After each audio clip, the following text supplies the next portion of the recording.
কয়টা ইউনিভার্সিটি আপনাকে এই জ্ঞান দিবে, কয়টা কলেজ আপনাকে এই জ্ঞান দিবে? পৃথিবীর কোনো পিএইচডি থিসিস, কোনো মাস্টার্সের থিসিস, কোনো সিলেবাসে আপনাকে এই জ্ঞান দেওয়া হবে না যে শয়তান পৃথিবীতে আছে এবং আপনার অন্তরের উপর তার কন্ট্রোল ক্ষমতা আছে। নাই, পৃথিবীতে কেউ আপনাকে এই জ্ঞান দিবে না। কেন পৃথিবীর কোনো ইউনিভার্সিটি, কোনো সিলেবাস, কোনো কারিকুলামে বলা নাই যে পৃথিবীতে শয়তান আছে এবং তার থেকে আপনাকে বাঁচতে হবে? শয়তান এইভাবে কাজ করে আর আপনাকে তার বিরুদ্ধে এইভাবে যুদ্ধ করতে হবে, এরকম কোনো গাইডলাইন, কোনো সিলেবাস কেন নাই? এই জন্য যে যখনই মানুষ শয়তান সম্পর্কে সচেতন হবে, অসংখ্য ব্যবসা, অসংখ্য বিজনেস বন্ধ হয়ে যাবে। যদি আপনার সাইকোলজিকে ম্যানিপুলেট করতে না পারে, তাহলে যত সামাজিক যোগাযোগ মাধ্যম আছে যারা মানুষের মনোযোগকে ধরে রাখার জন্য জাস্ট মানুষের সাইকোলজি কিভাবে কাজ করে, কিভাবে মানুষকে ফেসবুক, ইউটিউব, টুইটারে ব্যস্ত রাখা যাবে এর জন্য গবেষণা করে তার ফিচার সাজায়। আপনি যখন নিজের মনের বিরুদ্ধে যুদ্ধ করবেন তখন এগুলো লস প্রজেক্ট, আর যখন আপনি নিজের মন মতো চলবেন তখন এগুলো প্রত্যেকটা প্রজেক্ট লাভজনক। যখন আপনি নিজের মনের বিরুদ্ধে গিয়ে পর্দা করবেন তখন ফ্যাশন ইন্ডাস্ট্রিজ বন্ধ হয়ে যাবে, আর যখন মন মতো চলবেন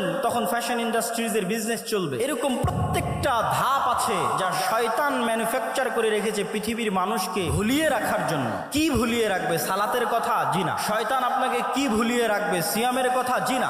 শয়তান আপনাকে ভুলিয়ে রাখবে মৃত্যুর কথা। আলহাকুমুত তাকাসুর হাত্তা যুরতুমুল মাকাবির। কবরে না যাওয়া পর্যন্ত আমার এবং আপনার মনে হওয়ার চান্স নাই যে আমি আপনি মারা যেতে পারি। আজকের পৃথিবী এতটা ব্যস্ততম পৃথিবী, আজকের টেকনোলজি এতটা ব্যস্ততম, আজকের মোবাইল, আজকের টেকনোলজি, সামাজিক যোগাযোগ মাধ্যম মানুষকে এমন ভাবে আঁকড়ে ধরে আছে, অবৈধ সম্পর্ক মানুষকে এমন ভাবে আঁকড়ে ধরে আছে, ক্যারিয়ারের চিন্তা, দুনিয়ার চিন্তা এমন ভাবে আঁকড়ে ধরে আছে যে আপনি মাসকে মাস, বছরকে বছর চিন্তা করতে পারবেন না যে আপনি মারা যাবেন। হাত্তা যুরতুমুল মাকাবির। আর এটাই শয়তানের টার্গেট, যেন আপনি কোনোদিন ভুলেও স্মরণ না হয় যে আপনি মারা যাবেন।